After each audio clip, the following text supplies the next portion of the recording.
On en a connu.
Un, deux, voilà. Est-ce qu'on a un deuxième micro au cas où? Oui, c'est tout bon. Très bien. Un deuxième micro qui pourra tourner, hein, c'est ça? Pensez à le désinfecter, qu'on évite. Très bien. Bien. Eh bien, écoutez, il est 19h01. Bonsoir à toutes et à tous, parce qu'on ne peut pas trop se saluer, évidemment, avec les gestes barrières, mais le cœur y est. Donc, bienvenue pour cette séance du Conseil municipal du 26 octobre. Je remercie donc chacune et chacun d'entre vous, remercier la presse qui nous suit et qui est présente ce soir, le public qui n'est pas nombreux, mais évidemment, on avait demandé un maximum de nous suivre sur les réseaux sociaux. Donc, on salue les personnes qui nous suivent sur le direct Facebook et qui suivent en tout cas les travaux de ce conseil municipal. Alors, on a changé évidemment la salle. Donc le lieu, on était normalement dans notre salle de conseil qui est trop exiguë pour respecter en tout cas respecter les gestes barrières. Et donc nous allons désormais faire les conseils municipaux, donc jusqu'à nouvel ordre, sur la salle du Colombier, tant qu'on n'est pas sorti de cette crise, parce que ça nous fait déplacer le matériel à chaque fois, ça mobilise les services, une fois c'est là, une fois... Donc là, ça sera à chaque fois, pour l'instant, jusqu'à nouvel ordre, en espérant revenir rapidement dans notre salle de conseil. Ça voudra dire qu'on sera sorti de cette crise. J'annonce officiellement donc l'ouverture de la séance du conseil municipal. Je vais donner la lecture des pouvoirs. Monsieur Jean-Yves Edon, pouvoir à Monsieur le maire. Madame Angelica Dacosta, pouvoir à Marie-Hélène Deschamps. Monsieur Guy Vignan, pouvoir à Charles Guillon. Madame Anaïs Boutemi, pouvoir à Manon Turchi. Madame Claudie Rioux, pouvoir à Monsieur Gérard Salagnon. Monsieur Philippe Rodriguez, pouvoir à Jacques Chevat. Et Madame Sophie El Azouzi à Madame Charlotte de Menton. Oui, on a beaucoup d'absents ce soir parce qu'il y a pour certains des cas Covid, pour d'autres des cas contacts. Donc il y a malheureusement des pouvoirs et on pense à nos collègues et on leur souhaite un bon rétablissement et de se soigner au plus vite de cette maladie. Après la lecture des pouvoirs, je souhaite que nous fassions une minute de silence pour Samuel Paty. Nous avons rendu hommage à Samuel Paty mercredi dernier, devant l'hôtel de ville, un grand rassemblement en hommage à nos enseignants. Et je tenais à le faire en conseil municipal, donc je vous proposerai de vous lever et nous allons faire une minute de silence en vous assurant que les portables sont bien éteints. À Samuel Paty.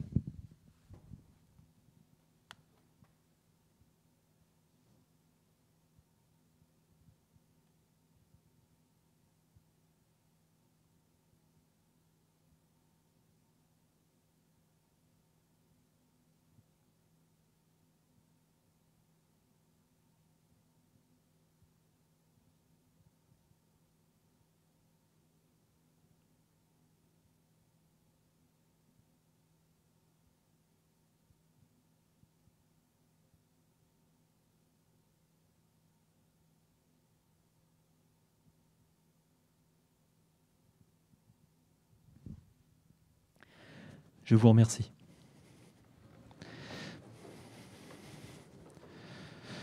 Donc nous, comme je l'évoquais, nous avions souhaité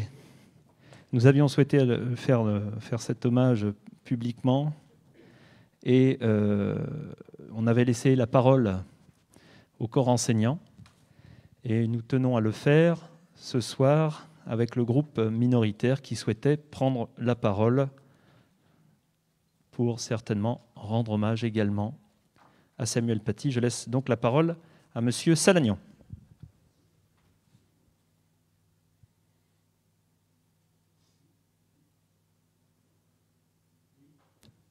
Oh, ça marche.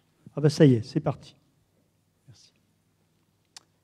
Oui, donc j'interviens au nom de Philippe Rodriguez qui m'a demandé de lire à sa place ce texte dont, évidemment, comme enseignant, je partage le contenu.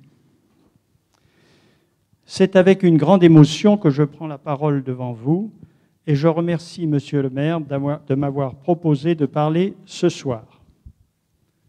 Parce que je suis un élu de la République, parce que je suis un professeur d'histoire, un enseignant dont la mission est de transmettre, parce que l'histoire est notre mémoire, notre boîte à outils pour être meilleur, pour se forger ses opinions et se convaincre de sa propre liberté.